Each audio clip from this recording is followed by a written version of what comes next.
kon nag ñu ngi jox kàddu gi Ansoumana Sarr soxna Amy Dia mën nga waajal.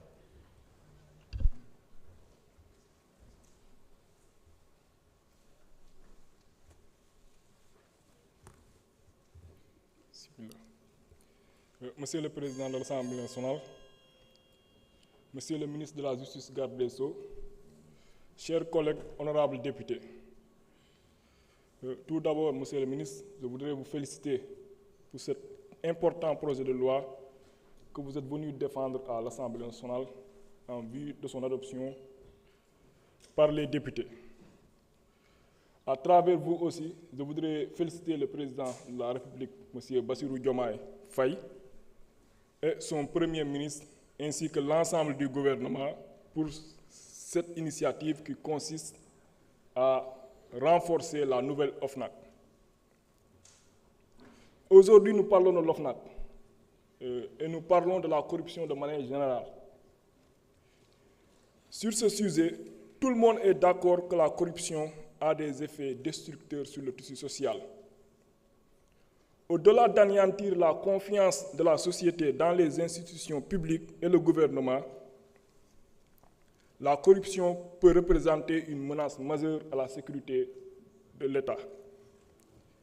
Ainsi, pour toutes ces raisons, cette nouvelle loi sur l'OFNAC est importante. Elle est également importante à travers son contenu.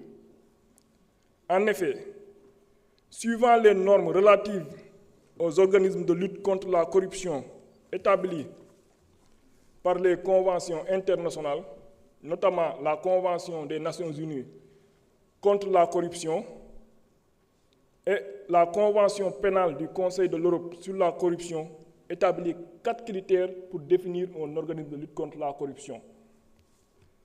C'est d'abord l'indépendance, c'est ensuite la spécialisation, c'est l'expertise, c'est également des ressources et des effectifs adaptés.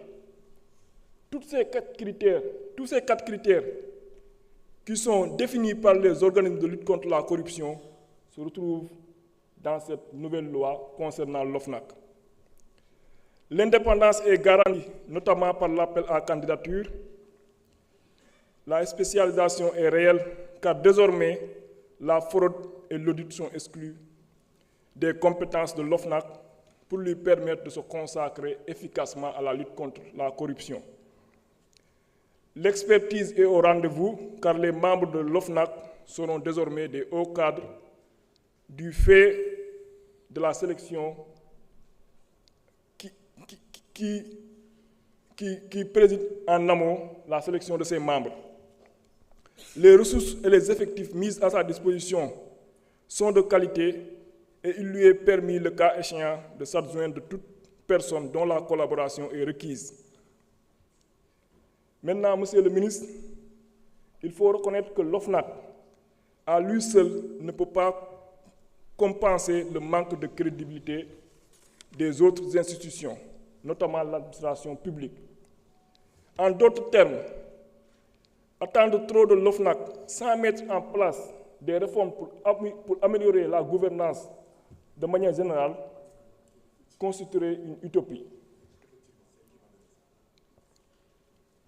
Je profite du temps que je suis pour m'adresser à mes parents sérieux.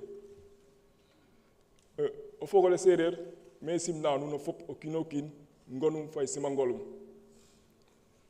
ke tana boy imbodir meke xamne a jajel loi fana imbarna otay loi fana minne mena daf koy reda men 2012 a changé 2024 mais imbarne Bassirou Diomaye Faye a jitena a giagi nga résultat ken doye ken taw bo xamne imbodir meke pour changer ngenin OFNAC fangas ke tana bata ino koy te def nga ñohor jiko kiin na séeréer na waxanuma lay jiko kiin nu fop nu anaka def na jiko kiin exemple ne waxuma jang o kiina wara waxu jehti a wara waxu jall classe la wara jall exemple million har bahay te gar ananil fa Ansoumana avec ma million tadik ñoo ɓetuɗa ka te ɓekin poosum kala sale faake wine janke ten wine fiyangaw hiit le yaqo ke ref loi fane xan ne i mbarna o tey inchallah xani o teyin pour permettre que concept fane laa lemay jubal jubanti te waaxo a sotti jërëjëf merci beaucoup honorable Ansoumana Sarr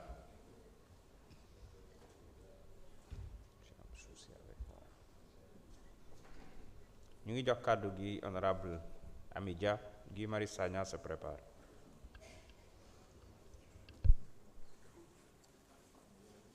auzu billaahi mina sheytaani rajiim bismillaahi rahmaani rahiim maa ngi leen di nuyu monsieur le président de l'Assemblée nationale, monsieur le ministre de la justice, garde des Sceaux, honorables collègues députés, peuple sénégalais, observateurs et témoins attentifs de nos travaux.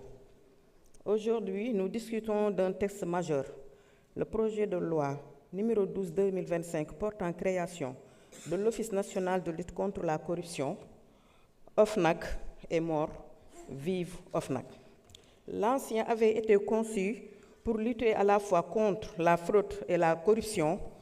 Nous avons vu ses limites, des moyens insuffisants, des pressions politiques et une attente populaire trop souvent déçue. C'est pourquoi il est essentiel que le nouveau office soit plus fort, plus indépendant pour répondre aux aspirations de notre peuple, car la corruption est le mal qui a le plus affaibli notre nation. Elle a volé l'avenir de nos enfants, découragé nos travailleurs, paralysé notre administration et brisé la conscience entre les citoyens et les dirigeants. Chaque marché public traqué, chaque caisse de l'État détournée, c'est une salle de classe qui n'a